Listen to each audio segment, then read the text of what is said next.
उत्तर प्रदेश लोक सेवा आयोग खंड शिक्षा अधिकारी प्रारंभिक परीक्षा के लिए जितने भी मॉडल पेपर अब तक बनाए गए हैं, सभी मॉडल पेपर एक ही जगह पर आपको मिल जाएंगे, जिसका लिंक इसी वीडियो के डिस्क्रिप्शन में दिया जा रहा है, तो आप उसको ज़रूर चेक कीजिएगा। और इसी के साथ खंड शिक्षा अधिकारी का ये मॉडल पेपर नंबर है 78। और इस वीडियो के सारे प्रश्न बहुत ही महत्वपूर्ण हैं, तो ध्यान से देखिएगा, कोई भी प्रश्न आपसे छूटना नहीं चाहिए।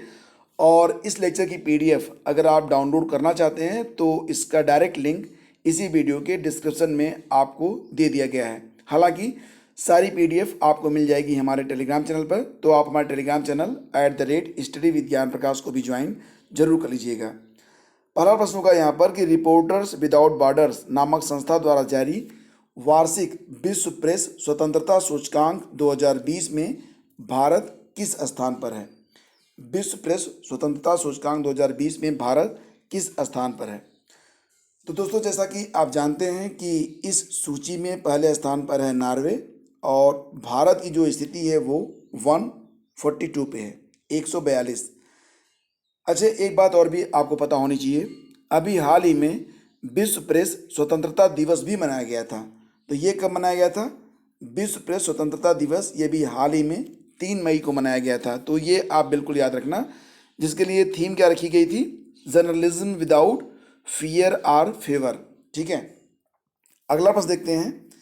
किस देश ने ईरान समर्थित हिजबुल्लाह नामक संगठन को आतंकवादी संगठन घोषित किया है?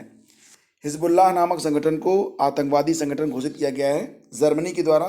तो ऑप्शन बी इसका सही जवाब है।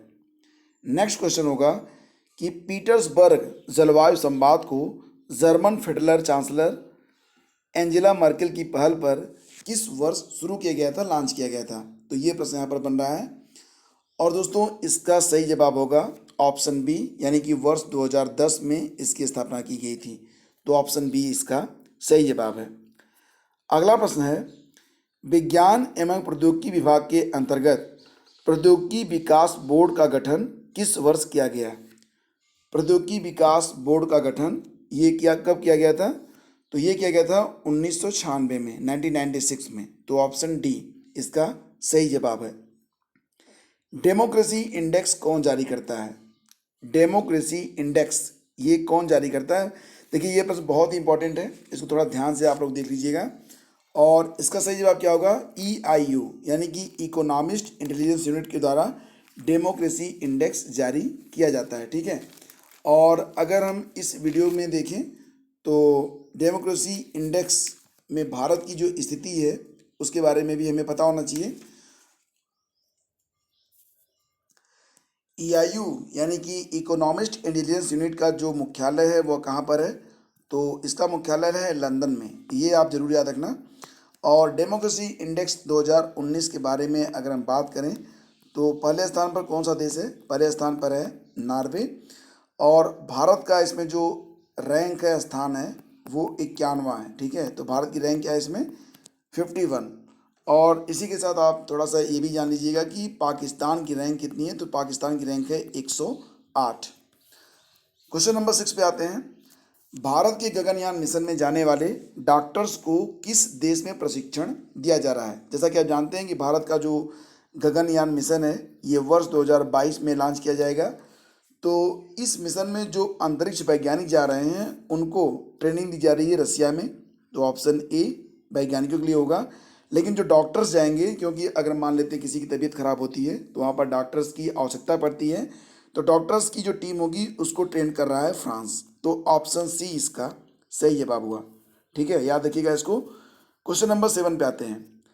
मृत्यु के बाद पद्म विभूषण पुरस्कार 2020 में से कितने लोगों को सम्मानित किया गया है?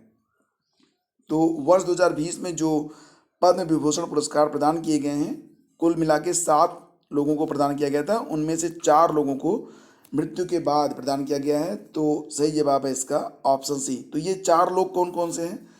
तो दोस्तों, ये जो 4 लोग हैं ये हैं जॉर्ज फर्नांडीज, अरुण जेटली, सुषमा स्वराज और पेजावरा मठ के महंत हैं श्री विश्वेश्वरा तीर्थ। ठीक है, तो ये 4 लोग हैं। और एक बात और भी याद रखिएगा कि वर्ष 2020 में 7 लोगों को दिया गया है पद्म विभूषण, 16 लोगों को पद्म भूषण, 118 को पद्मश्री पुरस्कार प्रदान किया गया है। क्वेश्चन नंबर 8 पे आते हैं। भारत की कौन सी सेना भारत नेपाल बॉर्डर पर तैनात रहती है? CISF, CRPF, सशस्त्र सीमा बल या फिर ITBP? सही जवाब है इसका ऑप्शन सी। इसको आप SSB के नाम से भी जानते हैं, सशस्त्र सीमा बल। और इसके जो महानिदेशक हैं इनका नाम क्या है? महानिदेशक का नाम भी आपको याद होना चाहिए। तो इसके जो महानिदेशक हैं उनका नाम है कुमार राजेश चंद्रा। ठीक है, तो ये आप जरूर याद रखना, कुमार राजेश चंद्रा ये SSB के महानिदेशक हैं वर्तमान में। अगला प्रश्न है, अगर ये एड्रेस आपको दिया जाए 10 डाउनिंग स्ट्रीट और आपसे पूछा जाए कि इस पते पर आपको कौन मिलेगा?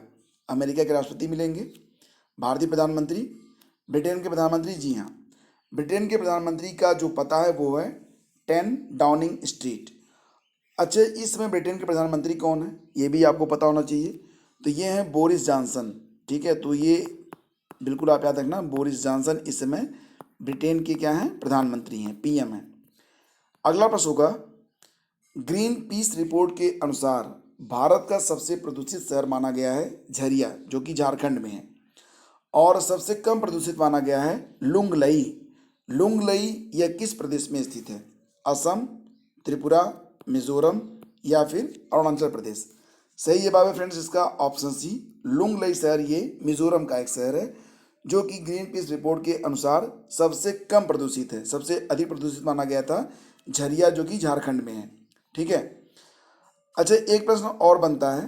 प्रश्न ये है कि पर्यावरण, वन और जलवायु परिवर्तन मंत्रालय के अधीन भारतीय वन सर्वेक्षण संगठन द्वारा जारी भारतीय वन स्थिति रिपोर्ट 2019 में सर्वाधिक वनावरण प्रतिशत वाला राज्य कौन सा है? देखिए यहाँ पर सर्वाधिक क्षेत्रफल की बात नहीं की जा रही है, सर्वाधिक वनावरण प्रतिशत वाला राज्य कौन सा है? तो दोस्तों सबसे अधिक जो वनावरण प्रतिशत है वो मिजोरम में है, दूसरे स्थान पर आता है अरुणाचल प्रदेश। ठीक है, और क्षेत्रफल में सबसे अधिक क्षेत्रफल वाला जो प्रदेश है वो है मध्य प्रदेश। तो क्षेत्रफल में पहले स्थान पर आता है मध्य प्रदेश, और क्षेत्रफल के प्रतिशत के हिसाब से देखा जाए तो मिजोरम। तो इस प्रश्न का सही जवाब होगा option B, Mizoram. Question number 12 पे आते हैं। प्रत्यक्ष विदेशी निवेश FDI, फॉरेन डायरेक्ट इन्वेस्टमेंट प्राप्त करने में भारत वर्ष 2019 में किस स्थान पर रहा?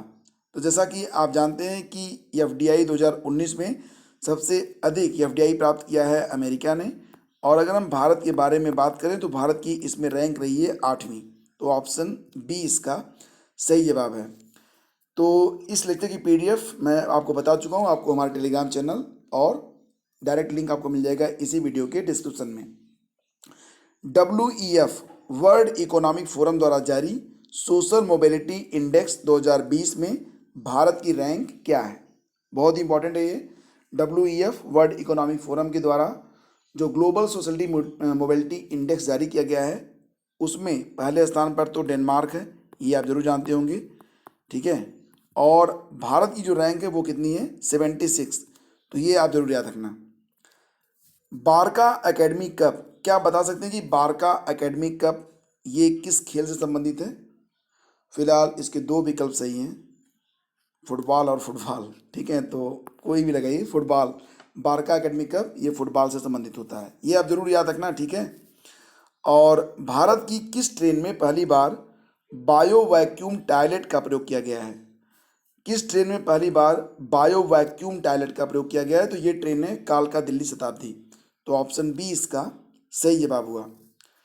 एक किताब है back stage the story behind India's high growth years, तो इस किताब के लेखक कौन है? हालांकि यहाँ पर जो चारों लेखक हैं, चारों लेखकों की एक एक किताबें मैं आपको बताऊंगा जो कि काफ़ी इंपॉर्टेंट हैं। और फिलहाल ये किताब back stage the story behind India's high growth years के लेखक हैं मोंटेक सिंह आहलूवालिया। और जसवंत सिंह की एक बहुत ही चर्चित किताब है जिसका नाम है जिन्ना, India partition independence. Anupam Kher की अभी हाल ही में एक किताब आई थी, नाम था उसका lessons life taught me unknowingly. और लाल कृष्ण आडवाणी की जो किताब है सबसे मशहूर, उसका नाम है माई कंट्री माई लाइफ। विश्व आर्द्रभूमि दिवस वर्ल्ड वेटलैंड डे 2019 की थीम क्या रही? जैसा कि आप जानते हैं कि प्रतिवर्ष 2 फरवरी को वेटलैंड डे के रूप में मनाया जाता है, प्रतिवर्ष 2 फरवरी को। तो 2019 की थीम क्या थी ये बताना है, और 2020 की थीम भी मैं आपको बताऊंगा।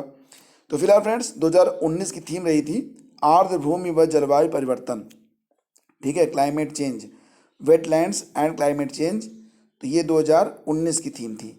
2020 की थीम है वेटलैंड्स एंड बायोडाइवर्सिटी, यानी कि आर्द्रभूमि और जैव विविधता। तो ये दोनों आप याद रखना, ठीक है। 2019 की थीम भी, 2020 की थीम भी। 36वें राष्ट्रीय खेलों के लिए शुभंकर चुना गया है। हालांकि अब इस बात पर पूरा संदेह है कि ये राष्ट्रीय खेल अक्टूबर के महीने में होने थे, हो पाएंगे या नहीं हो पाएंगे, लेकिन यहाँ पर रूबी गुला को जो है शुभंकर के रूप में चुना गया था। रूबी गुला क्या है? रूबी गुला जो कि एक फ्लेम थ्रोटेड बुलबुल होती है, गोवा में पाई जाती है। तो इसको जो है 36वें राष्ट्रीय खेलों के शुभंकर के रूप में चुना गया है। ये विकल्प ए में जो काका, भिनभिन और अतुंग दिए गए हैं, ये भी शुभंकर थे। आपको याद होगा 2018 एशियन गेम्स में ये शुभंकर थे, काका, भिनभिन और अतुंग। क्वेश्चन नंबर 19 पे आते हैं। ट्रांसपेरेंसी इंटरनेशनल की भ्रष्टाचार अवधारणा सूचकांक 2019 रिपोर्ट में भारत की रैंक क्या है? भ्रष्टाचार अवधारणा सूचकांक 2019 की रिपोर्ट में भारत की जो रैंक है वो आप बिल्कुल याद रखिएगा। तो दोस्तों इसके बारे में थोड़ा डिटेल में हम जान लेते हैं। भ्रष्टाचार अवधारणा सूचकांक 2019, पहले स्थान पर है डेनमार्क और न्यूजीलैंड, ठीक है, डेनमार्क और न्यूजीलैंड। तीसरे स्थान पर फिनलैंड रहा।